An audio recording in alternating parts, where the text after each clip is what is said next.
I've gained a couple pounds. Okay. I've gained a couple pounds, and I'm not talking one or two. You know what I'm saying? And so I got the home gym. I'm looking at it right now, just kind of all set up. It looks beautiful. It's spotless. Yeah. Probably because it hasn't been used yet. Yeah. And so, and that's exactly what I want to bring up. During COVID and all this stuff, how many people do you think have set up home gyms, right, to do home workouts, haven't touched them once? Probably just about everybody, to be perfectly honest. Like, I think again, it goes back to the first point. The idea of it is a lot more, impressive than actually doing it. Like you see people who go and shop and get decked out in all that gear, in the Under Armour and the Adidas and yoga pants and, the whole nine. But they're not going to go work out. They're just looking like they're going to go work out. I think you're right. Like, people love the idea of working out and the culture around, like, the workout culture, right? Like, you even see people in my neighborhood, if I go on a walk or whatever, like, they're, like you said, they're decked out in workout gear, but they're just taking the trash out. Yeah. Right. But they want people to think, yo, see this right here? Yeah. I mean business. And because there's something about that, the clothing as well. What's cool. Well, not only is it cool, but somehow it's quite restrictive. So it makes you look good. Like, there have been times where I've put on a brand new workout shirt and I'm like, damn, that's kind of all right. But when in actuality, you take off the shirt and it's just a whole different person underneath. Do you think maybe people put on the workout gear, they look at themselves, it looks kind of, they're like, wait, I look pretty good. And then that makes them say, well, I don't even really need to work out right now because look how good I look in these clothes. And that's why everyone's addicted to rocking, like, the workout gear. They're addicted to thinking they look good, not actually looking good. Because, I mean, at the end of the day, thinking is half the battle anyway. If you feel good, you're going to be like, okay, I look good, and you're going to have confidence going out, right? Yeah. But in the long run, you're like, no, you're still a fat piece of shit, just like me. This actually made me think about, remember going to the gym back in the day, like 12 plus months ago, when you would actually go to the gym? 12 plus years ago? Yeah, well, in my case, yeah. But like there'd always be the hardcore people working out, and they were in shape, and it's like exactly like you said, they wouldn't have restrictive gear. Maybe they would have like a cutoff shirt, and they're covered in sweat, and they actually look kind of like shit. You know what I mean? Because they're busting their ass. But then there'd be like that dude decked out, fresh Jordans, socks up to the knee, like it's like a style thing. You know what I mean? Oh, for sure. He had something that said like Gains on his shirt. You know what I mean? And like, he meant business. He had a headband, and he's at one of the machines. He's got the huge headphones, like those like ear canceling headphones. Yeah. But he's at the machine for like 45 minutes just to hit 3 sets. Yeah.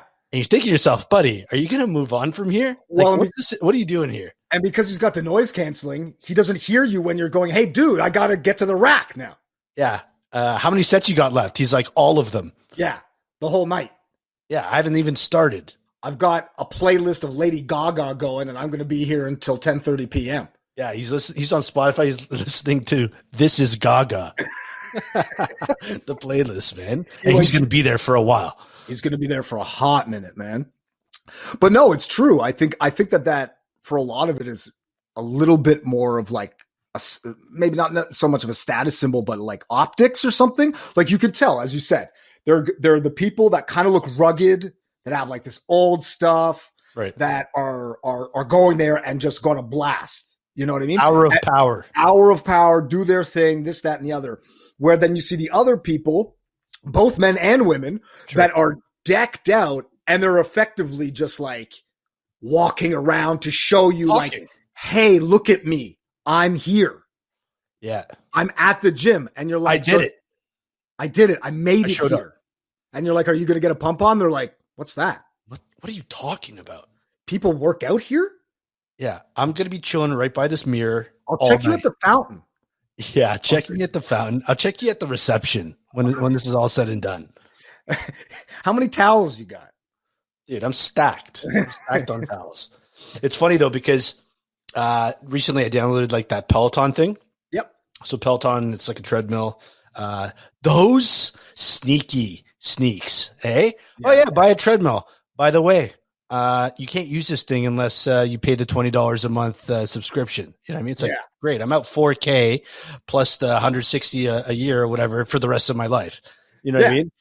But like, they do a really good job, like making you feel good. Do you know what I mean? And I think that's why people are hooked. They're like if you scroll through it, you could do a 5-minute workout.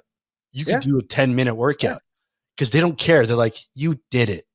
Totally. You showed up and you did one exercise. And guess what? You are strong. They're like, you are strong. You did it. You dug deep.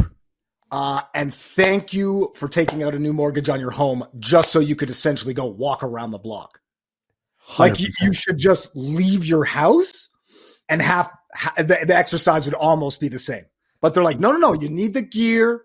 You need the treadmill. You need the bike. I think Peloton's also got a lot of bike stuff. You need the screen, the subscription, all this other gear, the water bottle, the bands or whatever. And then that's it. No, that's what I'm talking about. Like that shit is exciting to me. Like, and I think that's what everyone gets excited. Like, imagine this, it's 2021. It's a new year, right? And they're saying, finally, like you and me, we've been trying to get jacked since we were 16, right? Still hasn't happened, but it's the same resolution every year, right? Exactly. Like this year, it's happening. I'm going to get jacked. It's happening. But people are like, all right, here we go. I need my water bottle. I need my headband. I need brand new shoes. I need the weights. I need this. I'm telling you about my home. I have a treadmill in here. Dust everywhere. You know what I mean? It hasn't been touched. You know what I'm saying? But I got it here, and because it's a new year, new me, right? And so, like, I think people are they just love the fresh start, and they love the prep for a journey. You know what I mean? But they hate the journey. The journey sucks because the journey is the hard part. Well, that's the thing that's totally bogus about that stupid quote anyway. Is everybody's like, oh, it's all about the journey, not the destination. Fuck no. Get me to the destination as fast as possible. As fast as possible. You think that when you're going on a flight, you're like, oh man, I can't wait to sit in this cramped airplane. No, I want to be in LA. I forget the 4 hours, or not to mention all the other like prep and security and all that sort of stuff. You're like, get me there as quick as possible. What percentage of people, if they had the choice, like if they say, hey, listen, for $100 and some really hard work, you can get your 6-pack, right? Or pay me $10,000 and I'll get you a six-pack by the end of the month. I would save up $10,000 and be like, done. Yeah, and I think you can these days. You just say, hey, cut me open and put in whatever you need and make me look dope. Oh, yeah, that's true. Yeah. I guess you can do that. It probably is $10,000. Yeah. It's like $250 per ab. Yeah, exactly. And people chits out. They're short, so they don't have a 6-pack. They just got a 5-pack. 5.5. Yeah, 5.5. Yeah. It's $50 per oblique.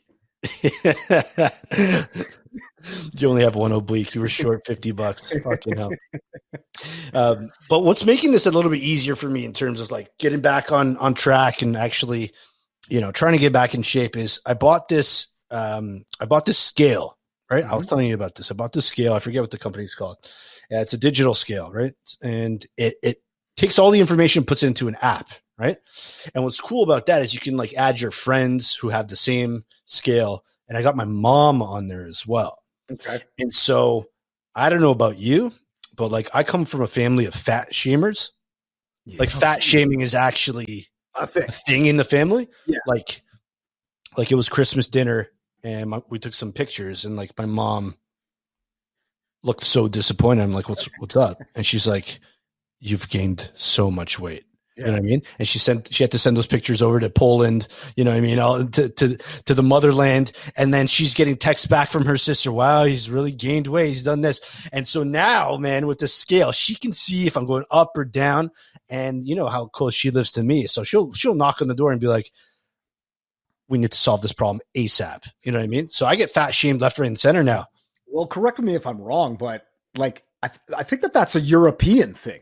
Like I find from my travels and from the people that I've known and this and that they're just far more blunt as a culture. And it's not doing it necessarily to disrespect you. It almost in a way is doing it to help you. So them being like, oh, that's a terrible haircut. oh, you've gained a lot of weight. Oh, you know, your skin's bad, blah, blah, blah. They're saying it in a way it's like, fix yourself up, look proper, and you're going to be a better you. Where the North American way is to lie to everybody and say, you look great, even though you're a foot in the grave already. They're like, oh man, you look great. Don't do anything. If it ain't broke, don't fix it, pal. And you're like, you are literally the worst version of yourself. Go and get yourself sorted out ASAP in more ways than one. You're a disaster, and you need to fix this right now.